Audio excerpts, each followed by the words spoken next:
नमस्कार दोस्तों, आज पूरे देश में लोकसभा इलेक्शन की वोटिंग का आखिरी पड़ाव चल रहा है और पूरे देश में सिर्फ एक ही आवाज गूंज रही है कि इस बार किसकी सरकार, यानी किसके सर पर होगा प्रधानमंत्री का ताज, राहुल गांधी या नरेंद्र मोदी। आज की वीडियो में हम यही जानने की कोशिश करेंगे कि देश के लोकसभा इलेक्शन में टोटल 543 सीटों में से किस पार्टी को मिलता है कितना सीट। हम हर राज्य को लेकर अलग अलग से जानने की कोशिश करेंगे, लेकिन इससे पहले नजर डालते हैं एक छोटे से रिसर्च पर। हमारे देश में लगभग 83% युवा पीढ़ी जो कि बेरोजगार है, और ऐसा नहीं है दोस्तों कि सभी अनएडुकेटेड हैं या इनमें से ज्यादा अनएडुकेटेड हैं, बल्कि इनमें से ज्यादातर लोग एजुकेटेड हैं यानी शिक्षित हैं। अगर रिसर्च की माने तो साल 2000 में ये एजुकेशन रेट लगभग 35% के आसपास था, जो कि साल 2023 पहुंचते पहुंचते ये एजुकेशन रेट बढ़कर 65.7% तक हो गया है। जी हाँ दोस्तों, जैसे शिक्षा का रेट बढ़ा है वैसे ही बेरोजगारी का भी रेट बढ़ा है मोदी के शासनकाल में। ये तो हुआ एजुकेशन रेट और बेरोजगारी को लेकर एक डेटा रिसर्च, लेकिन सिर्फ यही नहीं है, इसके अलावा और भी बहुत सारी चीजें हैं। जैसे पेट्रोल का दाम था लगभग 65 से 70 रुपए के आसपास, जो कि आज बढ़कर 110 रुपए के आसपास तक पहुंच चुका है। सिर्फ यही नहीं, जो गैस हम खाना बनाने के काम में इस्तेमाल करते थे वो 400 से बढ़कर अभी 1100 के आसपास पहुंच चुका है। यहाँ तक कि रोजमर्रा की जिंदगी में हम जिन चीजों का इस्तेमाल करते हैं जैसे आटा, चावल, दूध या फिर बहुत सारी ऐसी चीजें जो हमारी डेली लाइफ में यूज होती हैं, उनका भी दाम आज आसमान छू रहा है। इसके अलावा अगर लास्ट 5 साल के रिकॉर्ड पर नजर डालें तो पंजाब, हरियाणा जैसे राज्यों में हुआ किसान आंदोलन इस लोकसभा इलेक्शन से पहले लोगों के दिमाग पर गहरा असर छोड़ चुका है। चलिए इन सब डेटा को मद्देनजर रखते हुए हम जानने की कोशिश करते हैं कि लोकसभा इलेक्शन के 543 सीटों में से किस पार्टी को किस राज्य में कितनी सीटें मिल सकती हैं। चलिए सबसे पहले नजर डालते हैं उत्तर प्रदेश पर। लोगों का कहना है कि उत्तर प्रदेश जिनका है देश भी उनका है, क्योंकि उत्तर प्रदेश में सबसे ज्यादा लोकसभा की सीटें हैं। जी हाँ, उत्तर प्रदेश में लोकसभा की टोटल 80 सीटें हैं। इस बार नरेंद्र मोदी उत्तर प्रदेश के वाराणसी से, जबकि राहुल गांधी रायबरेली से चुनाव लड़ रहे हैं। ट्रेंड को फॉलो करें और अलग अलग मीडिया पर नजर डालें तो पता चलता है कि उत्तर प्रदेश में एनडीए गठबंधन को 80 में से 42 सीटें मिल सकती हैं, जबकि इंडिया गठबंधन को 38 सीटें मिलने का चांस है। उत्तर प्रदेश में एक तरफ राम मंदिर तो दूसरी तरफ योगी आदित्यनाथ। ट्रेंड की माने तो ये नतीजा एनडीए के लिए काफी फायदेमंद हो सकता है। अब हम दूसरे बड़े राज्य महाराष्ट्र पर नजर डालते हैं। महाराष्ट्र में सीटों की कुल संख्या 48 है। अब ट्रेंड को फॉलो करें तो महाराष्ट्र में एनडीए गठबंधन को 16 सीटें मिल सकती हैं, जबकि इंडिया गठबंधन को 30 सीटें मिलने का चांस है।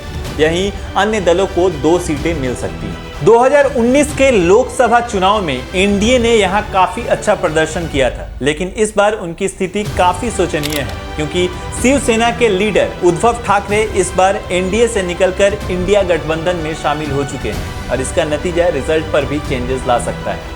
अब हम नजर डालते हैं पश्चिम बंगाल पर। पश्चिम बंगाल में लोकसभा की कुल सीटें 42 हैं। यहाँ बीजेपी का विरोध काफी ज्यादा है। इस राज्य में कम्युनिज्म का प्रभाव काफी ज्यादा है।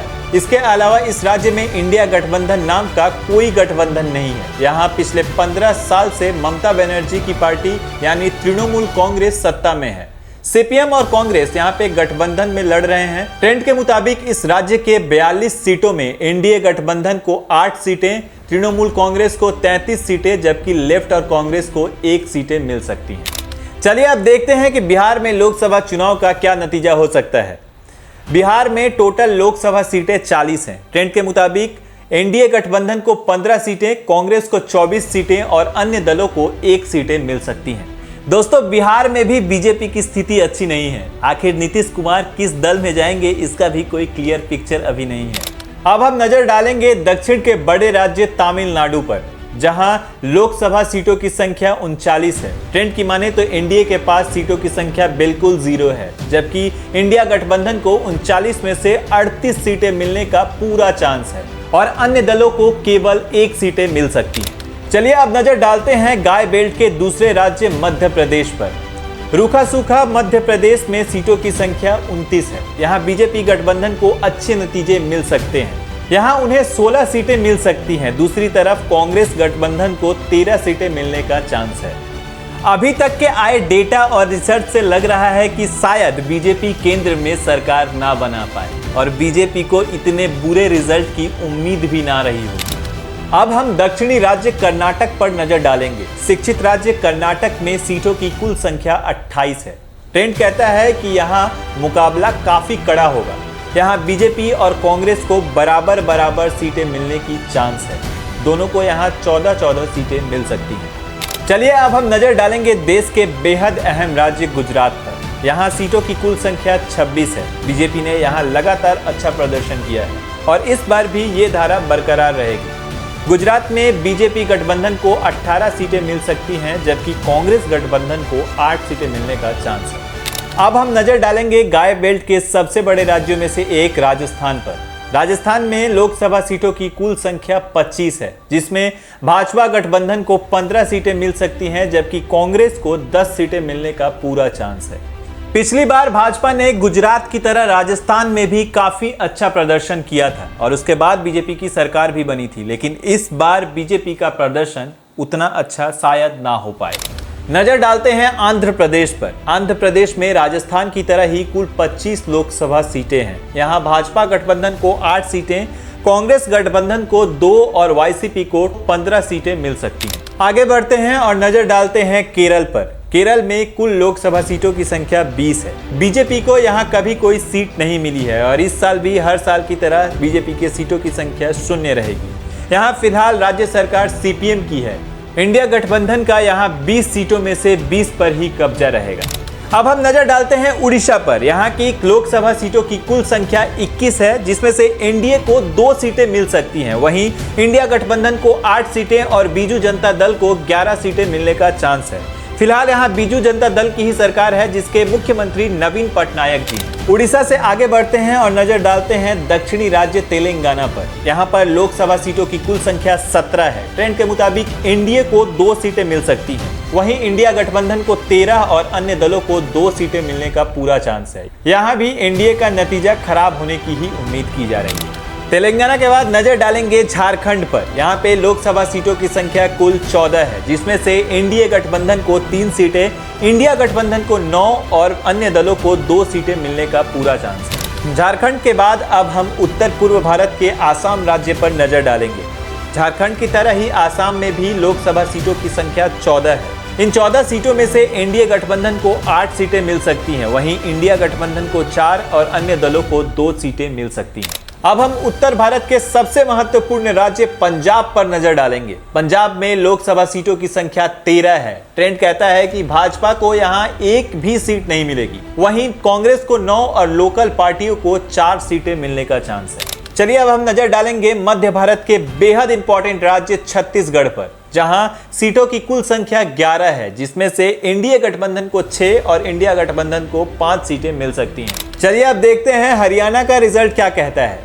हरियाणा में सीटों की कुल संख्या 10 है, जिसमें से एनडीए गठबंधन को केवल 2 सीटें मिल सकती हैं। वहीं इंडिया गठबंधन को 6 और लोकल पार्टियों को 2 सीटें मिल सकती हैं। हरियाणा में पिछले कुछ सालों में बीजेपी के अगेंस्ट में काफी आंदोलन हुए हैं, जिससे आम लोग बीजेपी के खिलाफ खड़े हैं। इसीलिए वहां पे बीजेपी का प्रदर्शन ज्यादा अच्छा ना होने का चांस है। चलिए आगे बढ़ते हैं और नजर डालते हैं उत्तराखंड राज्य पर, जहां पर लोकसभा सीटों की कुल संख्या है 5, जिनमें से एनडीए गठबंधन को 4 सीटें और इंडिया गठबंधन को 1 सीट मिल सकती है। अब हम नजर डालेंगे पहाड़ी राज्य हिमाचल पर। हिमाचल में लोकसभा सीटों की कुल संख्या है 4। यहाँ पर मुकाबला बराबर का हो सकता है, जिसमें एनडीए गठबंधन को 2 और इंडिया गठबंधन को 2 सीटें मिल सकती हैं। इसके बाद नजर डालते हैं गोवा राज्य पर। यहाँ पर लोकसभा सीटों की संख्या 2 है। यहाँ पर भी मुकाबला बराबरी का हो सकता है। एनडीए को 1 और इंडिया गठबंधन को 1 सीटें मिल सकती हैं। अब हम नजर डालेंगे सबसे इंपॉर्टेंट राज्य भारत की राजधानी दिल्ली पर। दिल्ली में लोकसभा सीटों की संख्या 7 है। ट्रेंड के मुताबिक एनडीए गठबंधन को 4 सीटें और इंडिया गठबंधन को 3 सीटें मिल सकती हैं। इसके बाद हम नजर डालेंगे the most controversial state Jammu Kashmir पर, जहां पर लोकसभा सीटों की संख्या है 5, जिसमें से एनडीए को मिल सकती हैं टोटल 2 सीटें और इंडिया गठबंधन को मिलेंगी 3 सीटें। अब हम नजर डालेंगे यूनियन टेरिटरी की 7 सीटों पर, जिसके अंदर आते हैं अंडमान निकोबार, लक्षद्वीप, दादरा और नगर हवेली। ट्रेंड के मुताबिक इन 7 सीटों में से एनडीए गठबंधन को मिल सकता है 4 सीट और इंडिया गठबंधन को मिल सकता है 3 सीट। और अंत में हम नजर डालेंगे उत्तर पूर्वांचल के 7 राज्यों की 11 सीटों की ओर, जिसमें से एनडीए गठबंधन को मिल सकती हैं 5 सीटें, इंडिया गठबंधन को 4 और लोकल दलों को मिलेंगी 2 सीटें।